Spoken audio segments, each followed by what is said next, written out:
کام تو ہم میں کوئی بہترین نہیں ہے، عمل تو ہمارا کوئی ایسا نہیں ہے، فعل تو ہمارا کوئی ایسا نہیں ہے، کام تو ہمارا ایک بھی ایسا نہیں ہے کہ جس کی بنا پر ہمیں بہترین امت کہا جا سکے۔ تو پھر وہ کیا چیز ہے جس نے ہمیں بہترین بنا دیا؟ تو آخری جملہ ہے، تمہید میری ختم ہو گئی، اس آخری جملے پر ثابت ہوا ہمارے اعمال نے بہترین نہیں بنایا، رسول اللہ کی نسبت نے بہترین امت بنا دی۔ اللہ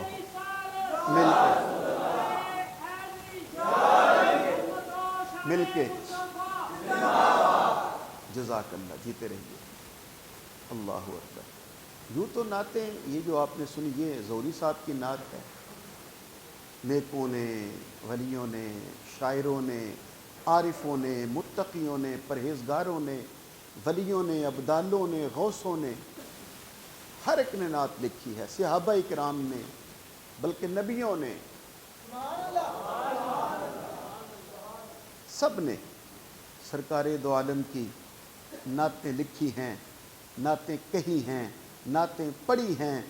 سچی بات یہ ہے کہ الحمد سے لے کے والناس تک 30 پاروں کا قرآن اور 6666 آیتیں، ہر آیت سرکار دو عالم کی نعت ہے جو اللہ نے خود لکھ کے دنیا میں بھیجی ہے۔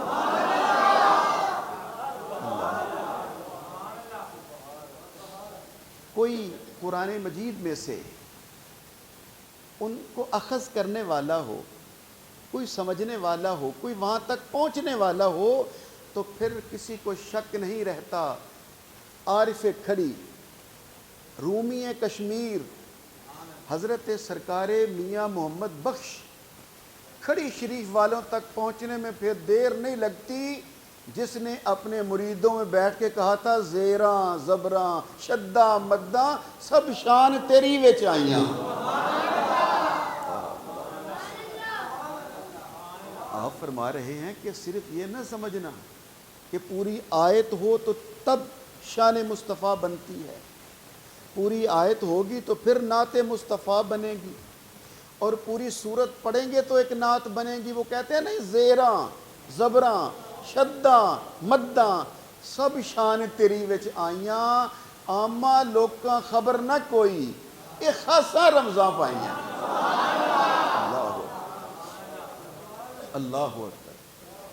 الحمد سے لے کے والناس تک ہر آیت قرآن مجید کی ایسی ہے جو رسول اللہ کی نعت ہے،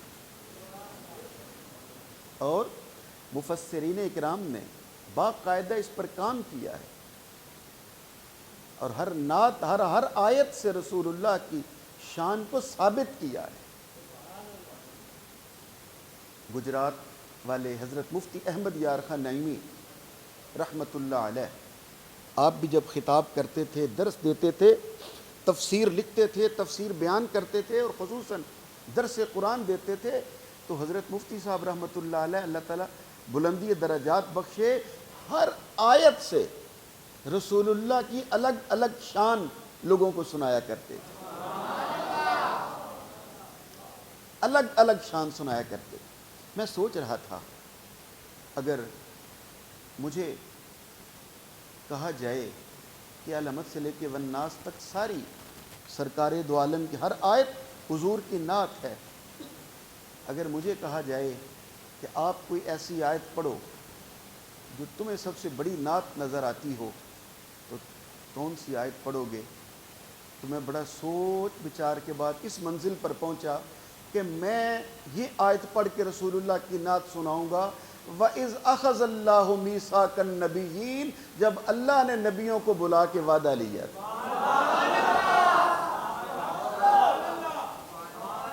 سورہ آل عمران آیت نمبر 81، سورہ آل عمران آیت نمبر بولو، کہو نا، آیت نمبر، سورہ آل، تیسرے سپارے کا یہ آخری رکوع ہے، یہاں سے شروع ہوتا ہے اس آیت سے کہ جب عالم ارواح میں وَإِذْ أَخَذَ اللَّهُ، جو ابھی میں نے خطبے میں پڑھی ہے اور پچھلے جمعے ہم نے بیان بھی کیا تھا ترجمہ، کہ عالم ارواح میں اللہ نے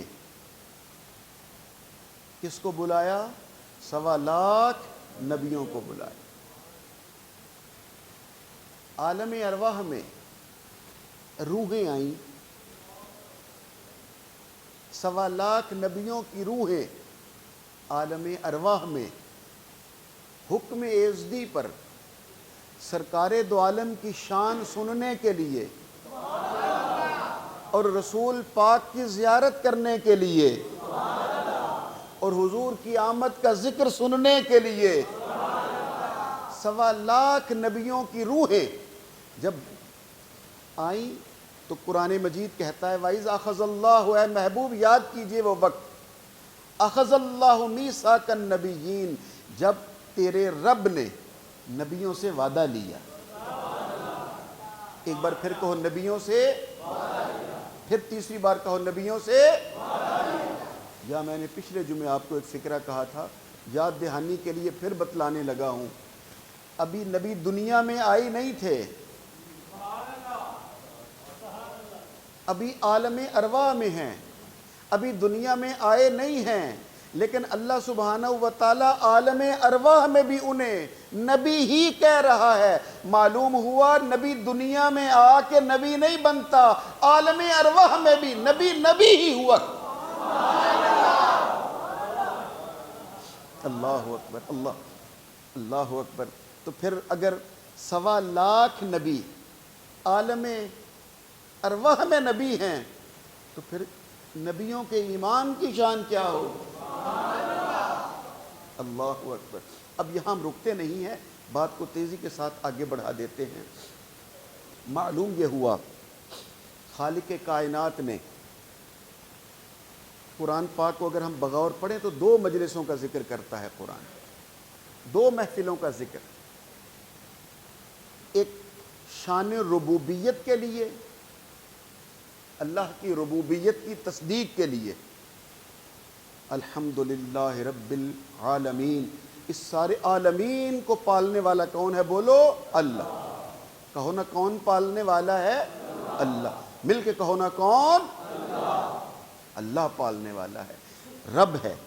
تو اس نے اپنی ربوبیت کے اقرار کے لیے، تصدیق کے لیے عالم ارواح میں ایک جلسے کا اہتمام کیا۔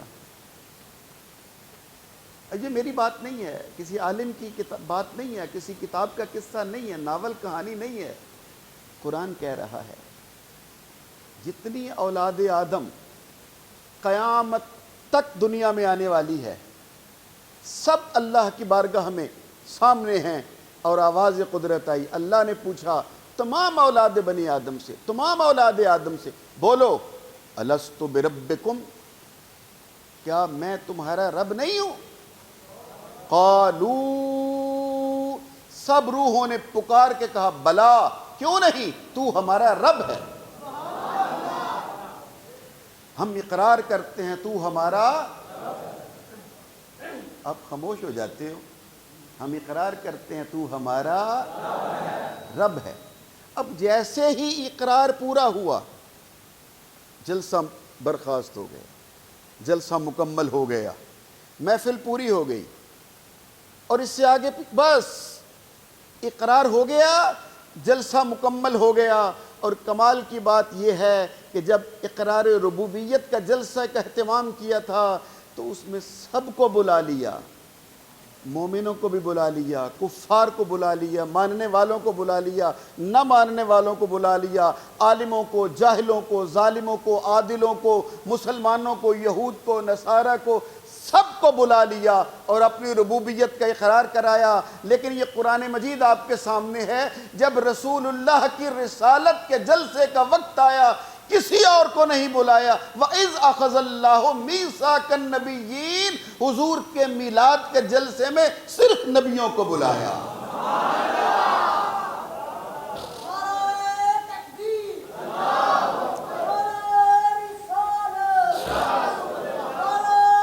مل کے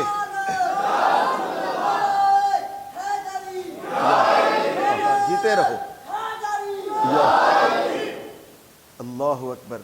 وہاں بھی سب نبی اور نبیوں کو بلایا ہے، وَإِذَا خَذَ اللَّهُ مِيثَاقَ النَّبِيِّينَ، اپنے محبوب کی شان رسالت دکھانے کے لیے اور حضور کی شان نبوت دکھانے کے لیے اور حضور کی شان محبوبیت سنانے کے لیے،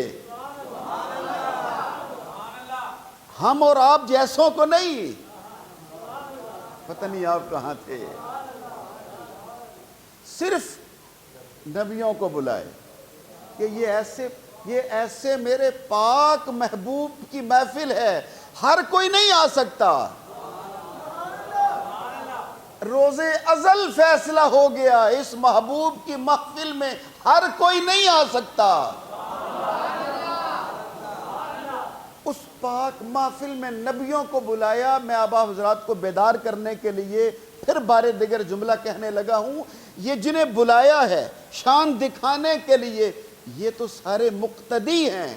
ان مقتدیوں کو اللہ نبی کہہ رہا ہے، تو جو ان مقتدیوں کا امام ہوگا،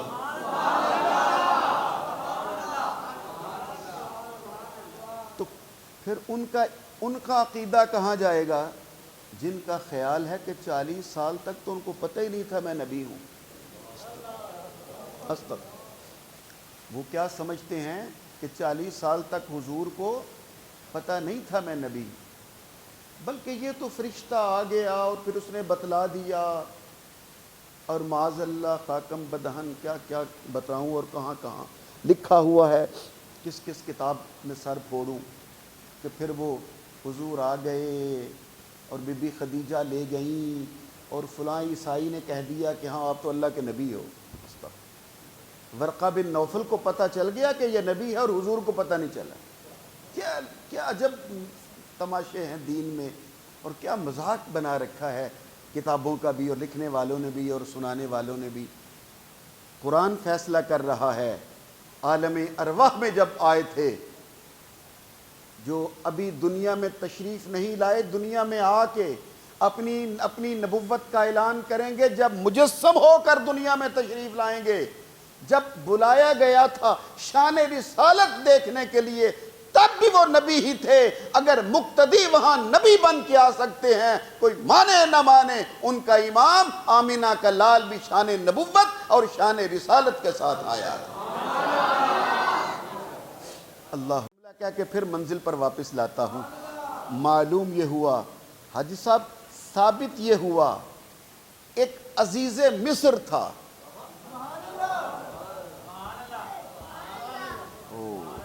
ایک عزیز مصر تھا، اس نے ایوان مصر سجایا، کیوں؟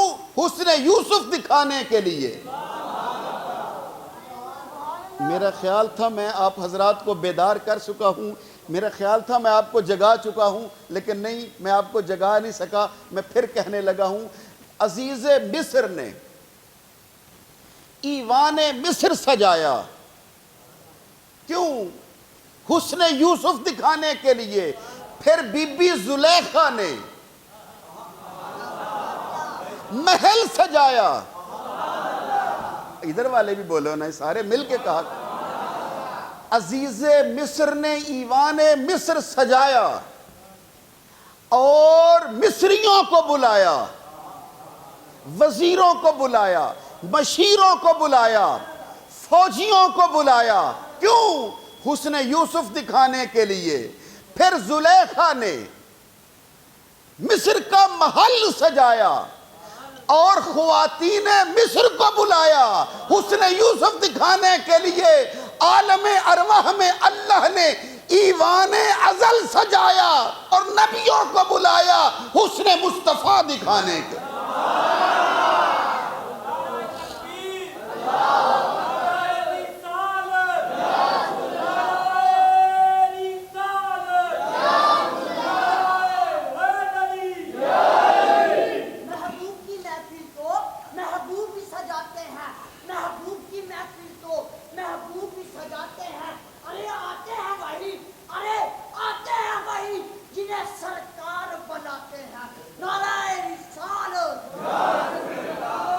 اللہ اکبر، جیتے رہی۔ آتے ہیں وہی جن کو سرکار، تو اللہ سبحانہ و تعالیٰ نے ایوان ازل سجایا ہے، حسن مصطفیٰ دکھانے کے لیے اگر آپ کا ذوق بیدار ہوتا، آپ تو چلو جاگ ہی رہے ہو، میں آپ کے ذوق کی بیداری کی بات کر رہا ہوں، اگر آپ کا ذوق بیدار ہوتا تو میں یہی وہ نقطہ کہہ دیتا، لیکن میں آپ کا ذوق بیدار نہیں کر سکا۔ میں آپ کے ذوق کی بیداری کے لیے ایک اور بات سناتا ہوں، پھر میں دیکھوں گا کہ یہ نقطہ سنانے کے لائق آپ ہو یا نہیں آدھے تو نہیں نا پھر میں سنا سکتا ہوں، آدھے۔ اچھا آپ سوچ رہے ہو کہ پہلے چلو یہ بات سناتا ہوں تاکہ ذرا آپ ذہنی طور پر ذرا بیدار ہو سکو۔ آپ سوچ رہے ہوگے عالم ارواح میں جسم تو ابھی بنے نہیں تھے، یہ قرآن پاک کی بات ہے، میری بات تو نہیں ہے نا بھائی، یہ میں اپنی بات تو نہیں کر رہا، قرآن سنا رہا ہوں۔ آپ عالم ارواح میں جسم تو ابھی بنے نہیں، وہ نبی آ کیسے گئے؟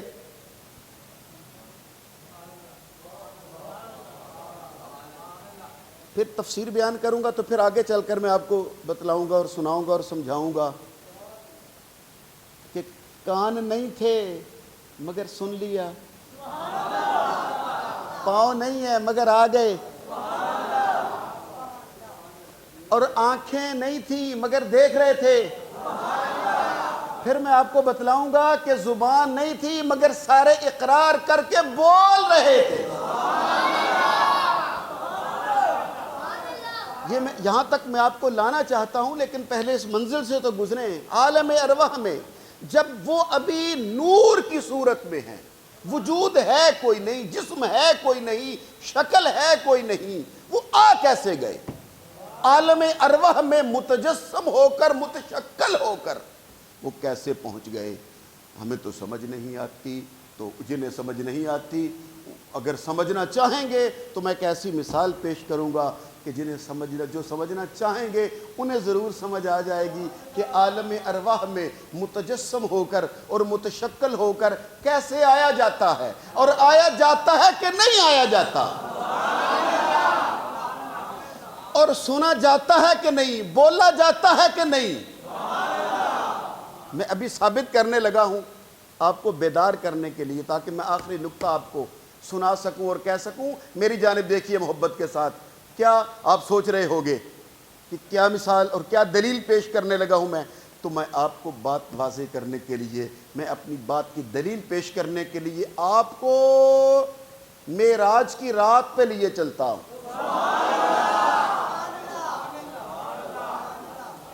ہم شب معراج اپنے آقا کی بارگاہ میں چلتے ہیں، اور آپ کو یاد آ گیا ہے کہ میرے سرکار معراج کی رات مکہ سے چلے تھے، مسجد اقصی پہنچے، پھر اقصی سے چلے تھے، آسمانوں پر پہنچے تھے، پہلے سے چلے تھے اور دوسرے، تیسرے، چوتھے، پانچویں، چھٹے، ساتویں پر پہنچے تھے، یاد ہے نا؟ پھر ساتویں سے عرش اور کعبہ قوسین اور پھر لامکان، اور پھر جب واپس پلٹے تھے تو چھٹے آسمان پر ایک نبی سے ملاقات بھی ہوئی تھی۔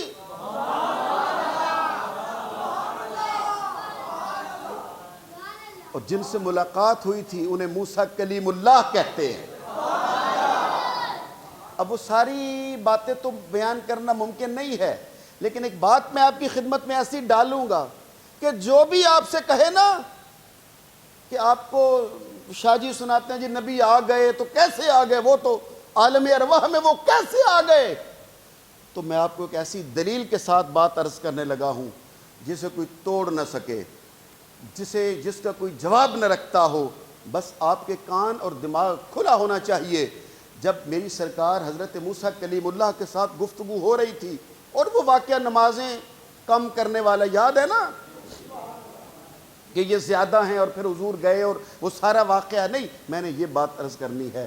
جب موسیٰ علیہ السلام سے ملاقات ہوئی تھی تو حضرت موسیٰ علیہ السلام نے رسول پاک سے ایک بات کہی تھی، کہا تھا یا رسول اللہ، آپ نے دنیا میں کہا ہے میرے بعد نبی تو کوئی نہیں آئے گا، لیکن میری امت کے علماء، اولیاء، علماء امتی کا انبیاء بنی اسرائیل، میری امت کے علماء بنی اسرائیل کی طرح ہیں۔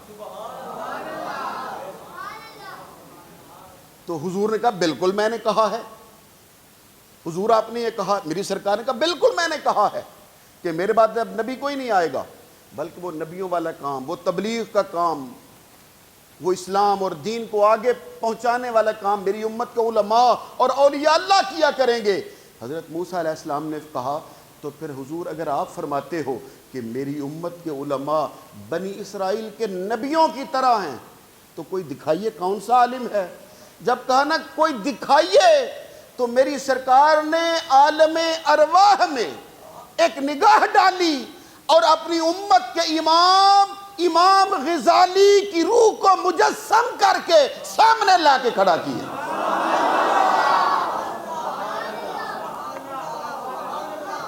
اللہ، امام غزالی ابھی 600 سال کے بعد دنیا میں آئیں گے۔ نہیں، آپ غور نہیں کریں، ابھی امام غزالی رسول پاک کے دنیا میں جانے کے پھر بعد 600 سال بعد دنیا میں پھر قرآن پڑھیں گے، پھر عالم بنیں گے، اور حضور نے عالم ارواح میں حکم دیا، نگاہ ڈالی، اسے مجسم کر کے سامنے کھڑا کر کے کہا اے حضرت موسیٰ یہ ہے میری امت کا عالم جو بنی اسرائیل کے نبیوں کی طرح کام کرے گا۔ اگر آپ جاگو تو اگلا جملہ سن۔ اب یہ حضور تشریف فرما ہے، یہ حضرت موسیٰ کلیم اللہ سامنے بیٹھے ہیں، ادھر محمد رسول اللہ ہیں، ادھر موسیٰ کلیم اللہ ہیں، سامنے حضرت امام غزالی عالم ارواح میں متجسم ہو کر، متشکل ہو کر، عالم ارواح سے ان کی روح کو مجسم کر کے سامنے لا کے کھڑا کر دیا۔ میری سرکار نے کہا موسیٰ یہ ہے میری امت کا عالم جس کے بارے میں نے کہا تھا میری امت کے عالم نبیوں کی طرح تبلیغ کریں گے۔ جب حضرت موسیٰ نے حضرت امام غزالی کی طرف دیکھا تو حضرت موسیٰ علیہ السلام نے کہا اچھا تو میں اس سے سوال کو پوچھوں؟ میرے آقا نے فرمایا پوچھو۔ حضرت موسیٰ علیہ السلام نے امام غزالی سے کہا ما اسمو کا، ما اسمو کا، تیرا نام کیا ہے؟ عالم ارواح میں مجسم ہو کر یوں آتے ہیں، آ گئے، آ بھی گئے، سن بھی لیا، سمجھ بھی لیا اور اب بولنے بھی لگا ہے۔ ما اسمو کا، اس کا ترجمہ کیا ہے؟ تیرا نام کیا ہے؟ ما اسمو کا، تیرا نام کیا ہے؟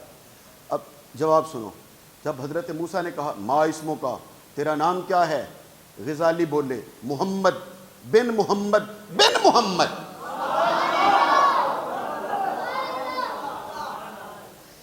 میرا نام ہے محمد، میرے باپ کا نام محمد، میرے دادے کا نام محمد۔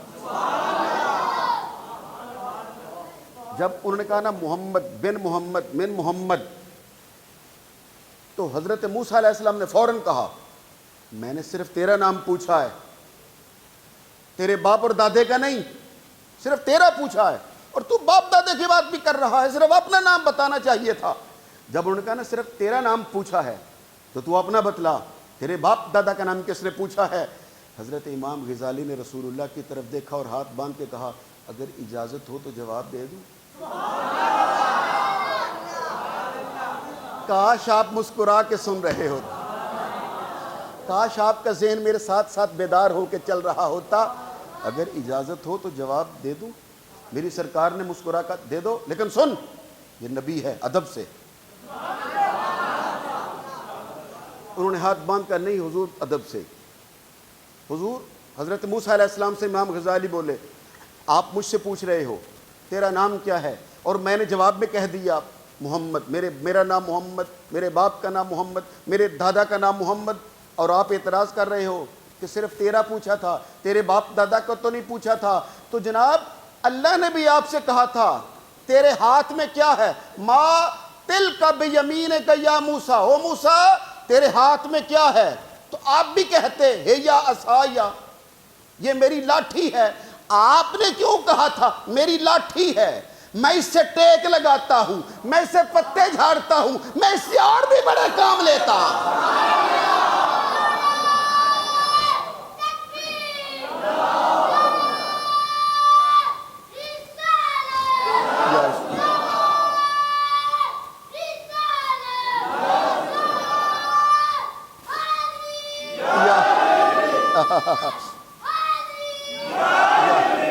ادرکنی فی سبیل اللہ۔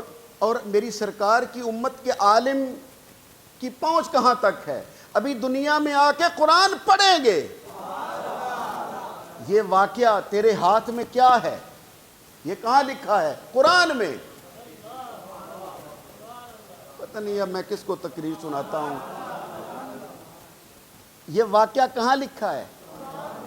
وہ ابھی دنیا میں آئیں گے، پھر قرآن پڑھیں گے۔ ابھی آپ کو سمجھ نہیں آ رہی، جب رسول اللہ نے عالم ارواح میں امام غزالی پہ نظر ڈالی تھی تو متجسم کرتے ہوئے، متشکل کرتے ہوئے، سامنے لاتے ہوئے نظر مصطفیٰ سے کیا کیا دیا تھا ان کو۔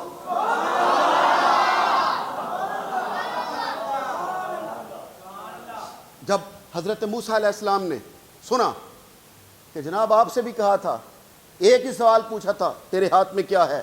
آپ کہتے عصا ہے۔ آپ نے بھی تو لمبی بات کر دی، میں اس سے پتے جھاڑتا ہوں، میں اس سے بکریاں چراتا ہوں، میں اس سے ٹیک لگاتا ہوں، وَلِيَ فِيهَا مَعَارِبُ أُخْرَى، میں اس سے اور بھی بڑے کام لیتا ہوں۔ جب کہا نا آپ نے اتنی لمبی بات، حضرت موسیٰ علیہ السلام نے فوراً کہا، او غزالی سن، میں نے بات کو اس لیے لمبا کیا تھا کہ میرے رب سے میری گفتگو ہو رہی تھی، میرے رب سے میرا کلام ہو رہا تھا۔ نہیں، محبت سے کہو، موسیٰ نے کہا میرے رب سے میرا کلام ہو رہا تھا، تو میں نے چاہا میں بات کو ذرا لمبا کر دوں۔ حضرت امام غزالی نے حضور کی طرف دیکھا اور ہاتھ باندھ کے کہا جواب دے دوں۔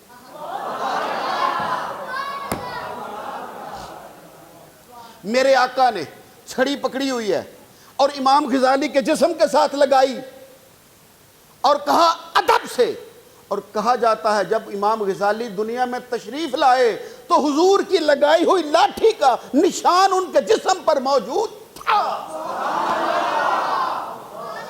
میری سرکار نے کہا جواب دے مگر ادب سے۔ امام غزالی نے پھر ہاتھ باندھ کر نہیں حضور بالکل ادب سے دوں گا، اور پھر ادب سے جواب کیا دیا، حضرت موسیٰ آپ سے ایک سوال ہوا تھا مگر آپ فرما رہے ہو میں نے بات کو لمبا اس لیے کیا تھا کہ مجھے کلام ہو رہا تھا اور میں نے چاہا بات لمبی ہو جائے۔ جناب آپ کو صرف کلام مل رہا تھا اور مجھے تو دو نبیوں کا کلام بھی مل رہا ہے، دیدار بھی مل رہا ہے۔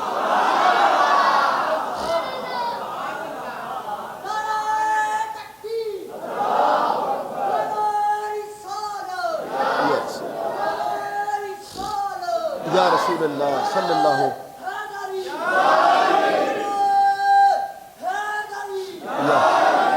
ادرکنی فی سبیل اللہ، جیتے رہیے بات مکمل کریں۔ اور میں اس آخری نقطے پر لا کے اب آپ میرے خیال بات واضح ہو گئی کہ انبیاء کرام عالم ارواح میں متجسم اور متشکل ہو کر کیسے آئے اور کیسے آتے ہیں، اور حضور نے امام غزالی کو لا کے دکھایا۔ اور یہاں تو کلام ہو رہا تھا، حضرت امام غزالی کو دو نبیوں سے کلام کی سعادت بھی مل رہی تھی، اور صرف کلام کی نہیں بلکہ دیدار کی، دیدار کا شرف بھی نصیب ہو رہا تھا۔ لیکن عالم ارواح میں جہاں خالق کائنات سرکار دو عالم کی شان کا جلسہ کر رہا تھا، وہاں رب کائنات کی آواز تو آ رہی تھی۔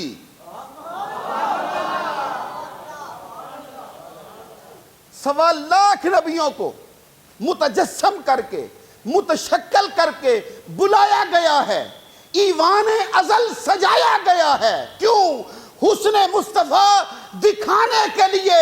اس وقت اللہ کا دیدار نہیں ہو رہا تھا، اللہ کی زیارت نہیں ہو رہی تھی، بس آواز آ رہی تھی، دیدار ہو رہا تھا تو صرف رسول اللہ کا ہو رہا تھا اور خدا بتا رہا تھا۔ اس دیدار کو صرف اس کا دیدار نہ سمجھنا، کلام کرنے والے کا دیدار بھی مصطفیٰ کا ہی دیدار سمجھا جائے۔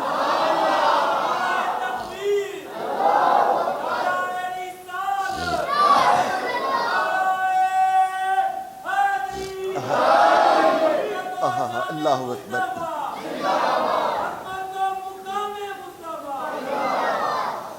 اللہ تعالیٰ آپ سب کو آباد شاد رکھے. اور میں آخری فکرہ کہوں کیا کہ رب کائنات نے 1.25 لاکھ نبیوں کو بتلا دیا کہ میرے محبوب کا دیدار ہی رب کا دیدار. اس محبوب کا دیدار ہی بولو رب, الگ سے نہیں کرنا بلکہ میرے محبوب کا دیدار ہی رب. یہی وجہ ہے, یہی وجہ ہے, تیسری بار پھر کہنے لگا ہوں, یہی وجہ ہے حضرت موسیٰ علیہ السلام کی امت نے کہا تھا لن نؤمنا, ہم نہیں ایمان لائیں گے, لکا تجھ پر, حتی نر اللہ جہرتن, جب تک ہم اللہ کو ظاہری طور پر دیکھ نہ لیں. یہ قرآن پاک کی آیت ہے, پہلے دوسرے سے سورہ بقرہ کی آیت. ہم ایمان نہیں لائیں گے کب تک, جب تک آنکھوں سے اللہ کو دیکھ نہ لیں. جب تک آنکھوں سے اللہ کو دیکھ. کیا آپ حضرات کے ابھی تک سبحان اللہ کہہ کے نعرہ لگانے کا وقت نہیں آیا کہ 1.25 لاکھ نبی تھے اور 1.25 لاکھ نبیوں کو بتلا دیا, میں صرف کلام کرتا ہوں, دیدار میرے محبوب کا ہی میرا بھی دیدار سمجھنا. یہی وجہ ہے میری سرکار کے 1.25 لاکھ صحابی ہیں, حضرت صدیق اکبر سے لے کے حضرت طفیل تک 1.25 لاکھ صحابی ہیں. کسی صحابی نے ایک بار بھی نہیں کہا یا رسول اللہ, اللہ دکھاؤ تو صحیح.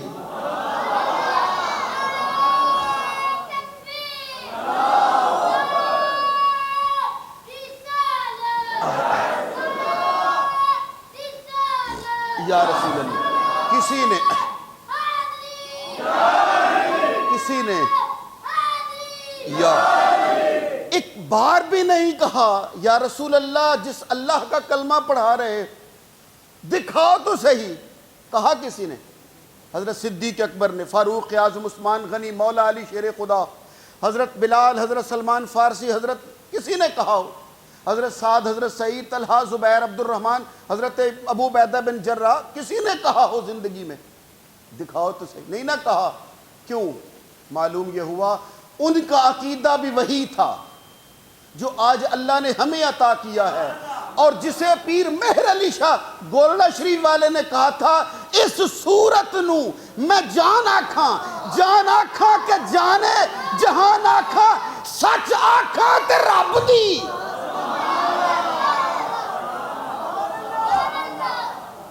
سچ آکھاں تے رب دی, سچ آکھاں تے رب دی, اس شان تو شانہ سب بچ. حضور پاک سرکار دو عالم, یہ جو عالم ارواح میں میلاد ہو رہا ہے یہ ذکر تو پھر انشاءاللہ العزیز چلتا رہے گا, لیکن ہم جو میلاد مناتے ہیں اس پر حضور کتنا راضی ہوتے ہیں, رب کتنا راضی ہوتا ہے. میرا خیال ہے یہ بات آپ کو مجھے ضرور بتلانی چاہیے. میری سرکار حجرے سے باہر نکلے, ایسے ہی دروازہ تھا جیسے یہ کھڑکی ہے, یہ کھلتا ہے, اور حضور ریاض الجنہ سے گزرتے ہوئے حجرے تک, اپنے محراب تک, منبر شریف تک تشریف لاتے تھے.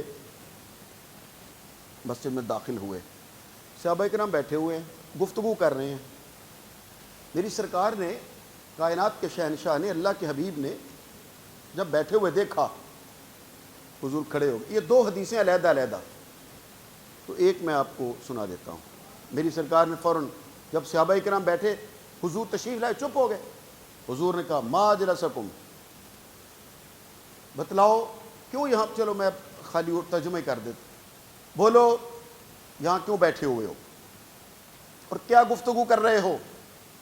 وہ صحابہ کرام عرض کرتے ہیں یا رسول اللہ ہم اللہ کا ذکر کر رہے ہیں. کیا؟ اللہ کا ذکر کر رہے ہیں. نمبر 2, اور اللہ کا شکر ادا کر رہے ہیں کہ اس نے ہمیں اسلام کی دولت سے مالا مال کیا, یعنی ایمان. ہم اللہ کا شکر ادا کر رہے ہیں کہ اس نے ہمیں ایمان عطا کیا, اور وہ منا علینا بکا, اور اس کا شکر ادا کر رہے ہیں کہ آپ جیسی نعمت ہمیں عطا فرمائی ہے۔ بھئی یہی میلاد ہے نا، وَمَنَّ عَلَيْنَا بِكَ، اور اللہ کا شکر ادا کر رہے ہیں کہ اس نے احسان کیا ہم پر کہ آپ جیسی نعمت، آپ جیسی دولت ہمیں عطا کی ہے، ہم پر احسان کیا کہ آپ ہمیں عطا کیے گئے۔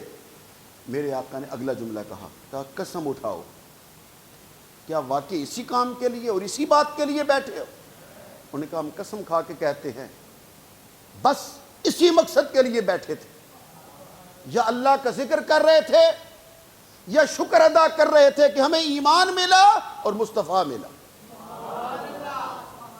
جب میرے آقا نے سنا بسم اللہ اور قسم اٹھائی سب نے کہ ہم قسمن کہتے ہیں، ہم حلفن کہتے ہیں، کسی اور کام کے لیے نہیں، کسی اور مقصد کے لیے نہیں، بس اسی مقصد کے لیے تھے کہ اللہ کا شکر ادا کریں کہ آپ ہمیں ملے ہو۔ تو ہم جو میلاد مناتے ہیں وہ بھی تو یہی شکریہ ادا کرتے ہیں کہ مرحبا مرحبا آمد مصطفیٰ، ہم بھی تو شکریہ ادا کر رہے ہوتے ہیں۔ میرے آقا نے جب ان کی بات پوری ہوئی تو فرمایا سنو، میں نے تم سے کسی تہمت کی وجہ سے حلف نہیں لیا کہ مجھے تم پر اعتبار نہیں تھا، کوئی بے اعتباری کی وجہ سے قسم نہیں اٹھوائی، بے اعتمادی کی وجہ سے میں نے نہیں کہا تھا حلف اٹھاؤ، بلکہ اپنی بات کو مؤکد کرنے کے لیے اور اپنے رب کا پیغام تم تک پہنچانے کے لیے قسم اٹھوائی تھی۔ سنو، جب تم باہر بیٹھے اللہ کا ذکر کر رہے تھے اور میری آمد پر اور میرے جیسی نعمت کے ملنے پر اللہ کا شکر ادا کر رہے تھے نا، تو اندر جبریل آیا ہے اور جبریل نے آ کے مجھے کہا ہے یا رسول اللہ، اللہ کہہ رہا ہے تیرے غلام باہر بیٹھے جو تیری نعمت کے ملنے پر شکریہ ادا کر رہے ہیں، اللہ ان کے بارے میں فرشتوں کے سامنے فخر فرما رہا ہے۔ اللہ اکبر، جبریل امین پیغام دے رہے ہیں کہ اللہ کی بارگاہ میں فرشتے ہیں اور اللہ فرشتوں کے سامنے فخر کر رہا ہے کہ فرشتوں دیکھو وہ بندے کیا کر رہے، وہ دیکھو بیٹھے کیا کر رہے ہیں۔ اللہ اکبر، میں سوچ رہا تھا یہ اب بس حدیث پاک تو اتنی ہی ہے، معلوم یہ ہوا کہ جو بیٹھ کر حضور کی آمد اور حضور کا احسان اور حضور کی نعمت پر اللہ کا شکر ادا کرتے ہیں، اللہ بھی ان سے راضی ہوتا ہے، اور جبریل کو بھیج کر حضور کو بھی راضی کرتا ہے، اور حضور صحابہ کو خبر دے کر ان کو بھی راضی کرتے ہیں۔ لیکن میں نے جب یہ حدیث شریف پڑھی تو میں سوچنے لگا کہ یہ رب کائنات فرشتوں کے سامنے فخر کیوں فرما رہا ہے کہ دیکھو میرے بندے کیا کر رہے ہیں، فرشتوں دیکھو میرے بندے کیا کر رہے ہیں، اور فخر کے ساتھ اللہ سبحانہ و تعالیٰ وہ بندے دکھا رہا تھا ہیں جو میلاد کی باتیں کر رہے تھے، جو میلاد منا رہے تھے۔ تو یہ کتاب کی بات نہیں ہے، بس میرے من میں جملہ آیا اور میں آپ کو سنا کے تو بات ختم کرنے لگا ہوں۔ آخر فرشتوں کے سامنے فخر کی ضرورت کیا تھی، فرشتوں کے سامنے اس ذکر کی ضرورت کیا تھی؟ تو میں اس حضرت آدم علیہ السلام کو جب بنایا گیا تھا اور فرشتوں سے مشورہ کیا گیا تھا تو میرا ذہن اس منزل تک جا پہنچا کہ جب اللہ نے کہا تھا فرشتوں میں آدم بنانے لگا ہوں، میں انسان بنانے لگا ہوں، تو فرشتوں نے کہا تھا وَإِذْ قَالَ رَبُّكَ لِلْمَلَائِكَةِ إِنِّي جَاعِلٌ فِي الْأَرْضِ خلیفہ، قالوا فرشتوں نے کہا أَتَجْعَلُ فِيهَا مَن يُفْسِدُ فِيهَا وَيَسْفِكُ الدِّمَاءَ، کیا تو اسے اپنا خلیفہ بنائے گا جو خون ریزی کرے گا اور فساد کرے گا، وَيَسْفِكُ الدِّمَاءَ خون بہائے گا، خون ریزی کرے گا اور دنیا میں دنگا اور فساد جاری کرے گا۔ آواز قدرت آئی وَيَسْفِكُ الدِّمَاءَ وَنَحْنُ، اور ہم نُسَبِّحُ بِحَمْدِكَ وَنُقَدِّسُ لَكَ، ہم تیری تسبیح کرتے ہیں، ہم تیری تقدیس بیان کرتے ہیں، گویا ہم تیری خلافت کے لائق ہیں، آواز قدرت آئی، قال، اللہ نے کہا خاموش ہو جاؤ، انی اعلم ما لا تعلمون، جو میں جانتا ہوں وہ تم نہیں جانتے ہو۔ بس بات پوری ہو گئی۔ جب میں نے یہ حدیث پڑھی نا کہ اللہ سبحانہ و تعالیٰ فرشتوں کے سامنے فخر فرما رہا ہے، تو میں اس آیت قرآن پاک تک جا پہنچا۔ اللہ فرشتوں کے سامنے فخر کر کے کہہ رہا تھا، تم کہتے تھے نا فساد کرے گا، آؤ دیکھو فساد کرنے والے اور ہیں اور میلاد کرنے والے اور ہیں۔ تو اللہ سبحانہ و تعالیٰ ان میلاد کرنے والوں پر فخر فرما رہا تھا جو سرکار دو عالم کا ذکر بھی کرتے ہیں اور حضور پاک کو نعمت سمجھتے ہوئے اللہ سبحانہ و تعالیٰ کا شکر بھی ادا کرتے ہیں، اور پھر ساتھ اللہ سبحانہ و